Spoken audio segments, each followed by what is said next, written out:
Hello friends, welcome to study with Kashi. Friends, आज के इस वीडियो में हम क्लास 10th के चैप्टर 1 वास्तविक संख्याएं की प्रश्नावली 1.1 का क्वेश्चन नंबर 5 करने वाले हैं। तो देखिए, हमारा क्वेश्चन दिया गया है, जांच कीजिए कि क्या किसी प्राकृत संख्या n के लिए संख्या 6n अंक 0 पर समाप्त हो सकती है। चलिए फ्रेंड्स, हम इस क्वेश्चन को सोल्व करते हैं।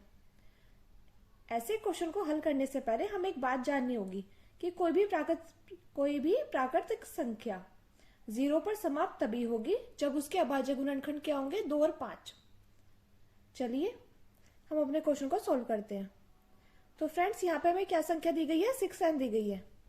यहाँ पे हमें 6n संख्या दी गई है, तो हम क्या करेंगे, सबसे पहले इसके अभाज्य गुणनखंड कर लेंगे। तो यहाँ पे लिखेंगे 6n के अभाज्य गुणनखंड क्या होंगे, 2 गुणा 3, ये इसके अभाज्य गुणनखंड होंगे। अब देखिए, यहां पे इसको खोल देते हैं, 2 की पावर n गुणा 3 की पावर भी n। अब देखिए यहाँ पे क्या है, यहाँ पे है 2 की पावर n और 3 की पावर n। फ्रेंड्स, हम जानते हैं कि कोई भी प्राकृतिक संख्या 0 पर समाप्त तभी होगी जब उसके अभाज्य गुणनखंड में क्या होगा, 2 और 5। जैसे कि देखिए, ये हमारा रफ वर्क है। जैसे हम 10n का अभाज्य गुणनखंड करेंगे तो इसमें क्या आएगा, इसमें आएगा 2 गुणा 5। इसमें 2 भी आ रहा है और इसमें 5 भी आ रहा है। तो इसको खोलेंगे तो क्या आ जाएगा, ये आ जाएगा 2n गुणा 5n। तो देखिए, और ये है 6n में क्या आ रहा है, 2n गुणा 3n। तो फ्रेंड्स, अब हम इसमें थ्योरी लिखेंगे। थ्योरी में लिखेंगे कि 6n के गुणनखंड में 6n के गुणनखंड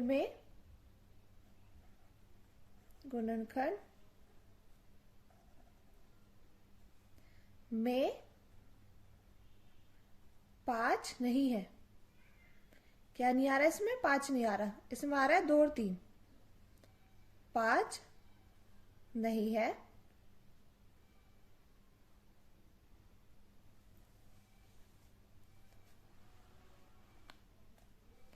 अतः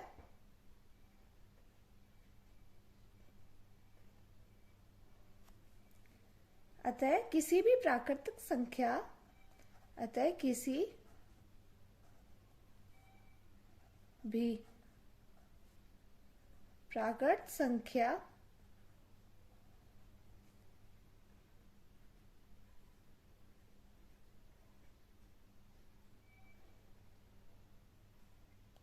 n के लिए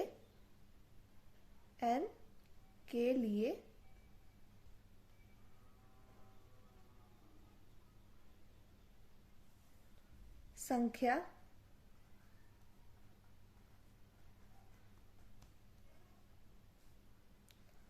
6n अंक 0 पर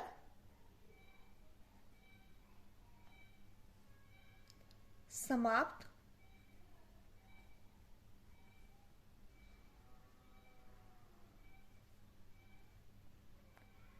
नहीं हो सकती है, हो सकती है। चलिए फ्रेंड्स, इस क्वेश्चन को एक बार और समझ लेते हैं। हमारा क्वेश्चन दिया गया है, जांच कीजिए कि क्या किसी प्राकृत संख्या n के लिए संख्या 6n अंक 0 पर समाप्त हो सकती है। तो फ्रेंड्स, हम जानते हैं कि कोई भी प्राकृत संख्या 0 पर समाप्त तभी होगी जब उसके अभाज्य गुणनखंड क्या होंगे, 2 और 5। तो देखिए, यहाँ पे संख्या दी गई है 6n, तो फिर 6n दी गई है, तो हमने इसके अभाज्य गुणनखंड करे, 2 और 3 आए। तो फिर हमने यहाँ पे लिखा, ये हमारी जांच हुई, तो हमने यहाँ पे लिखा कि 6n के गुणनखंड में 5 नहीं है, अतः किसी भी प्राकृत संख्या n के लिए संख्या 6n अंक 0 पर समाप्त नहीं हो सकती। चलिए फ्रेंड्स, अब हम अपने नेक्स्ट क्वेश्चन को देखते हैं। नेक्स्ट क्वेश्चन हमारा 6th है। अब हम उसको सॉल्व करेंगे। देखिए फ्रेंड्स, अब हम क्वेश्चन नंबर 6 को हल करेंगे। क्वेश्चन दिया गया है, व्याख्या कीजिए कि 7 गुणा 11 गुणा 13 प्लस 13 और 7 गुणा 6 गुणा 5 गुणा 4 गुणा 3 गुणा 2 गुणा 1 प्लस 5 भाज्य संख्या क्यों है। तो देखिए फ्रेंड्स, ऐसे क्वेश्चन को हल करने से पहले हम भाज्य संख्या किसे कहते हैं उसको समझ लेते हैं। तो भाज्य संख्या क्या होती है? जो संख्या 2 से अधिक संख्या से विभाजित हो जाए वो संख्या क्या कहलाती है? वो संख्या कहलाती है हमारी भाज्य संख्या है। तो चलिए जो क्वेश्चन दिया गया है उसे सॉल्व करते हैं। यहां पे देखिए हम लिखेंगे 7 गुणा 11 गुणा 13 प्लस 13 और क्या दी गई है? और 7 गुणा 6 गुणा 5 गुणा 4 गुणा 3 गुणा 2 गुणा 1 प्लस 5। अब देखिए फ्रेंड्स, 7 की गुणा 11 में करेंगे तो आ जाएगा 77 और 77 की गुणा 13 में करेंगे तो आ जाएगा 1001। कितना आ जाएगा? ये आ जाएगा हमारा 1001 प्लस 13 और अब इनकी गुणा आपस में करेंगे तो आ जाएगा 5040 प्लस 5। तो देखिए 1001 में अगर 13 को जोड़ेंगे तो आ जाएगा 1014 और यह आ जाएगा 5040 में अगर 5 को जोड़ेंगे तो आ जाएगा 5045। अब देखिए फ्रेंड्स, 1014 किससे विभाजित होगा? एक तो अपने टेबल एक से विभाजित होगा, एक अपने टेबल से विभाजित होगा और 5045 किससे विभाजित होगा? एक तो एक से विभाजित होगा, एक अपने टेबल से विभाजित होगा। और किससे विभाजित हो सकता है? ये 2 से विभाजित हो सकता है और क्योंकि इसमें इकाई का अंक 5 है तो ये 5 से विभाजित हो सकता है। तो फ्रेंड्स, भाज्य संख्या हम उसी को बोलते हैं जो संख्या 2 से अधिक संख्या से विभाजित हो जाए। तो ये 1 से भी विभाजित हो रही है और अपने आप से विभाजित हो रही है, तो यह भाज्य संख्या है क्योंकि 2 से अधिक संख्या से विभाजित हो रही है। तो हम यहां पे लिखेंगे यह भाज्य संख्या है, भाज्य संख्या है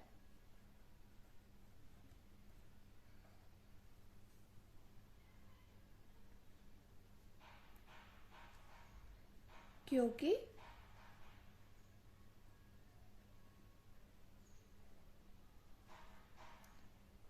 2 से अधिक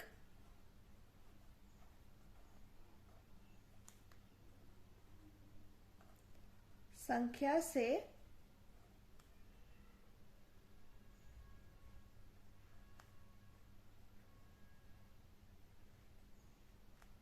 विभाजित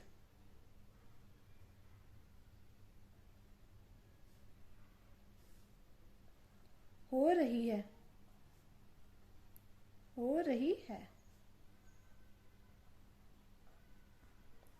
चलिए फ्रेंड्स, अब हम अपने नेक्स्ट क्वेश्चन को बढ़ते हैं। ये प्रश्नावली 1.1 का 7 हमारा आखिरी क्वेश्चन रहेगा। चलिए अब उसको सॉल्व करेंगे।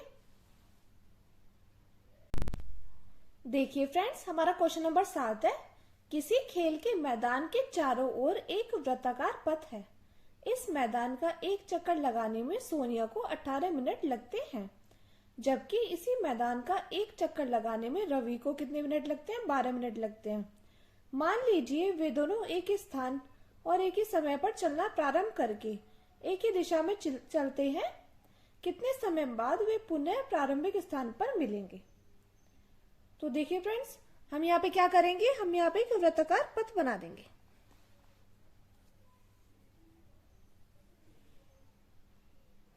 हमने यहाँ पे क्या किया?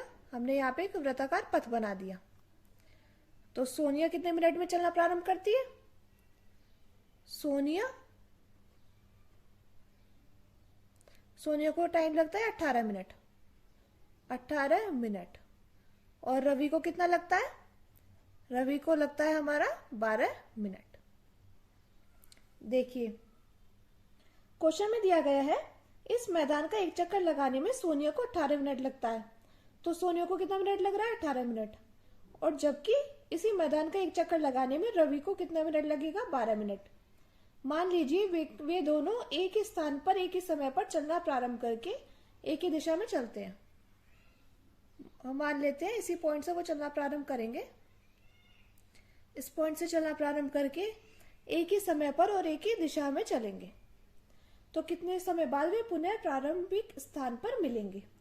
तो फ्रेंड्स, जब ऐसा प्रश्न होता है कि बताओ मिनिमम से मिनिमम कितने समय बाद वो मिलेंगे, तो हम उसमें क्या करते हैं? उसमें हम एलसीएम निकालते हैं।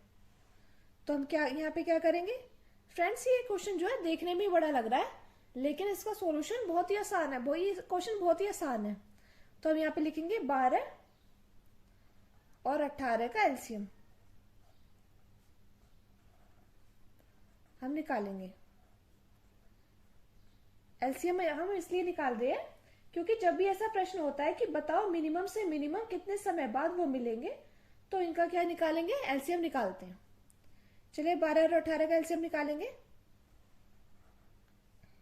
यहाँ पे एक बड़ी सी लाइन खींच देंगे, ऐसा डायग्राम बना लेंगे। अब देखते हैं ये किससे कटेगा। ये 2 से कट जाएगा। तो सबसे पहले 2 2 छिका 12, 2 ने 18। अब देखेंगे ये भी 2 से जाएगा, 2 तिया 6, लेकिन 9 ऐसा का ऐसे क्योंकि 2 के पहाड़े में 9 नहीं आता। अब देखिए ये किससे जाएगा? ये जाएगा 3 से। 3 एकम 3, 3 तिया 9। अभी एक बार और 3 से जाएगा, 1, 3 एकम 3। अब इसका एलसीएम क्या निकल के आया? एलसीएम ऐसे निकलता है, जितने भी ये है इनके आपस में क्या करेंगे? हम गुणा कर लेंगे। 2 गुणा 2 गुणा 3 गुणा 3। 2 दूनी 4, 4 तिया 12, 12 तिया 36। तो एलसीएम कितना निकल के आ गया? 36। अब हम यहां पे लिखेंगे इस प्रकार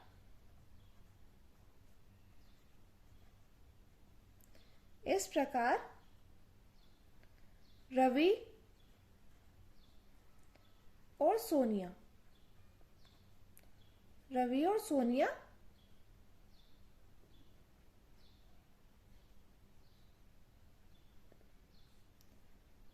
36 मिनट बाद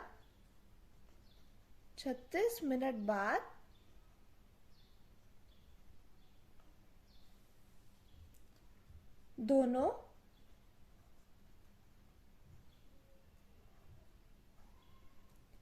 प्रारंभ स्थान पर मिलेंगे।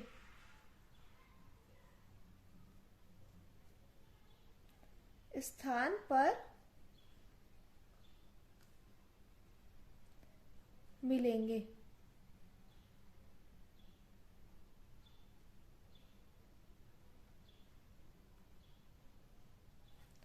तो फ्रेंड्स, मैं उम्मीद करती हूँ आपको क्वेश्चन 7 अच्छे से समझ में आया होगा।